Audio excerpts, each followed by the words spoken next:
Hello hello dear students. अभी हम कर रहे हैं sixth class NCERT math exercise 7.3 fractions. Chapter का नाम है। क्वेश्चन नंबर 4 कर रहे हैं इस एक्सरसाइज का। क्या है वो देखिए, समझिए। Find the equivalent fraction of 3/5 having a part के अंदर डिनोमिनेटर जिसका 20 हो, बी पार्ट में जिसका न्यूमरेटर 9 हो। इसी प्रकार से इसमें डिनोमिनेटर 30 और न्यूमरेटर इसमें 27 हो। ये क्वेश्चन ऊपर आपने क्वेश्चंस किए थे वैसे ही ये भी है, लेकिन इसको स्टेटमेंट के तौर पर दे दिया। जब आप इसे करेंगे तो ये कुछ ऐसा हो जाएगा, जैसे सॉल्यूशन 4 के ए पार्ट के अंदर हमें 3/5 का इक्विवेलेंट फ्रैक्शन निकालना है जिसका डिनोमिनेटर 20 हो। तो ये न्यूमरेटर हमें नहीं दे रखा, हमने अपनी तरफ से ए ले लिया। ठीक है, तो अब आपको समझ में आया? किए हुए ना ऐसा क्वेश्चन? हाँ, तो ये क्रॉस मल्टीप्लिकेशन करके इसे सॉल्व कर सकते हैं। डायरेक्ट वे से अगर समझें तो क्या मल्टीप्लाई करें इसके अंदर कि आपको 20 मिल जाए। 4 से मल्टीप्लाई किया, इसको भी 4 से मल्टीप्लाई करेंगे तो आपको 12 मिल जाता है। ये तो आपका हुआ डायरेक्ट मेथड। और के केस में क्रॉस मल्टीप्लिकेशन से आप इसे कर सकते हैं, वो ज़्यादा सही रहेगा क्योंकि ऐसे ही क्वेश्चन आपको आगे भी मिलेंगे। तो इसको इससे मल्टीप्लाई किया, इसको इससे मल्टीप्लाई किया, आपको मिलता है 23 जार 60। 5 को नहीं लेकर के जाएंगे, 5 को इधर ही रहने देंगे, क्योंकि 5 को इधर लेकर के जाएं फिर वापस नीचे लेकर के आएंगे। समझ में आया आपको? तो ए को अकेला करना है, 20 को ही इधर लेके चले जाते हैं, 5 को इधर ही रहने देते हैं। क्रॉस मल्टीप्लिकेशन समझाने के लिए टीचर्स इस तरीके से करवा देते हैं कि आपको समझ में आ जाए और आप गलती ना करें। सबके साथ ऐसे ही। चलिए मैं कर देता हूँ। अब क्या होगा, फिर 5 को नीचे लेकर के आएंगे, आपको मिलेगा 60 डिवाइड में 5 इज इक्वल टू ए। मतलब ए इजकल टू क्या हो जाएगा, 5 1 इज 5 12 जार। तो ए की वैल्यू 12 आपको मिल जाएगी। सो रिक्वायर्ड फ्रैक्शन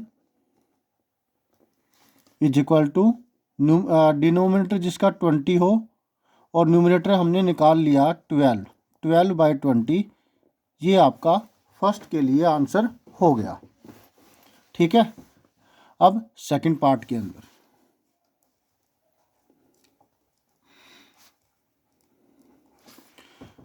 4 के बी के अंदर न्यूमरेटर 9 होना चाहिए। 3/5 का इक्विवेलेंट फ्रैक्शन निकालना है जिसका न्यूमरेटर 9 हो, डिनोमिनेटर हमारे पास नहीं है। तो वो क्या होगा, देखिए 3 से 9 कैसे मिला, समथिंग मल्टीप्लाई करके। तो 3 से नीचे ऊपर मल्टीप्लाई किया, नीचे भी, तो 15 मिलता है। तो ये आपका आंसर हो गया, ये डायरेक्ट आ गया। और क्रॉस मल्टीप्लिकेशन से अगर करें तो, क्योंकि टीचर क्या देते हैं क्रॉस मल्टीप्लिकेशन से करना है, तो फिर ये कैसे होगा, इसको हमने बी लेट कर लिया,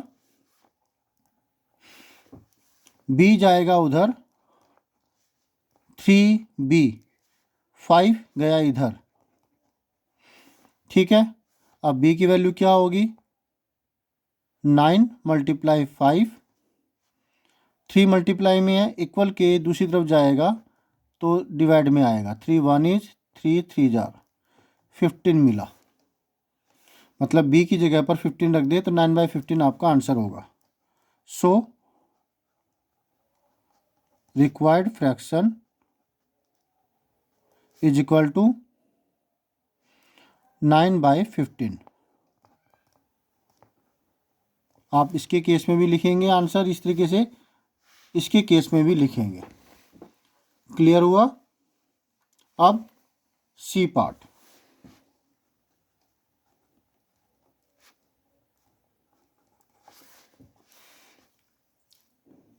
3/5 का इक्विवेलेंट फ्रैक्शन निकालना है, जिसमें कि ये डिनोमिनेटर 30 हो, 30 न्यूमिनेटर नहीं है तो फिर कुछ ना कुछ मल्टीप्लाई होगा। 5 में क्या मल्टीप्लाई करें 30 मिले 6, तो 18/30 आपका आंसर हो गया। ठीक है, अब आगे क्रॉस मल्टीप्लिकेशन से अगर करना चाहें तो फिर वैसे ही ये भी हो जाएगा। 30 यहाँ पे हमने इसको सिलेक्ट कर लिया, क्रॉस मल्टीप्लिकेशन इधर गया, ये 3 × 30 5c, तो 5c बराबर में आपको मिला 90, या फिर कह लीजिए कि 3 × 30, और ये अब मैं यहाँ से काट करके इसको डिवाइड में ले आए, यहाँ पर 3 × 30 डिवाइड में 5, समझ में आया?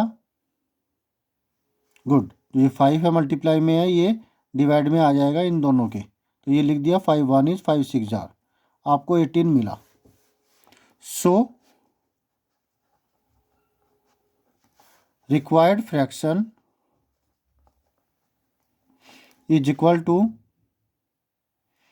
c की जगह 18 आ गया डिवाइड में 30, ये आपका आंसर होगा। ठीक है, अब इस पार्ट के अंदर न्यूमरेटर 27 होना चाहिए, डिनोमिनेटर हमें नहीं पता, 3 के टेबल में 27 आता है 9 पर, तो 9 मल्टीप्लाई करें तो 27 मिलता है, तो इधर भी 9 से मल्टीप्लाई 45। क्रॉस मल्टीप्लिकेशन से वर्किंग अगर आपको दिखानी हो तो यहाँ पर हमने इसको डिलीट कर लिया, क्रॉस मल्टीप्लिकेशन होगी, ये गया इधर और ये गया इधर, आपको मिलता है 3d 5 × 27, तो d इज इक्वल टू होगा इन दोनों की मल्टीप्लिकेशन 5 × 27 दिखाई दे रहा है, डिवाइड में 3 आ जाएगा, 3 1 is 3 9 जार, 9 5 जार 45। सो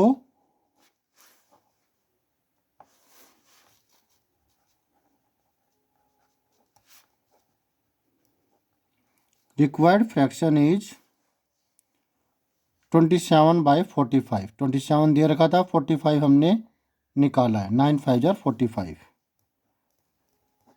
तो जो लेफ्ट हैंड साइड में है ये डायरेक्ट मेथड है, और के बाद जो कर रखा है वो क्रॉस मल्टीप्लिकेशन मेथड है। ठीक है, तो होप सो आपको अच्छे से सारा समझ में आ गया है, स्क्रीनशॉट ले लीजिएगा।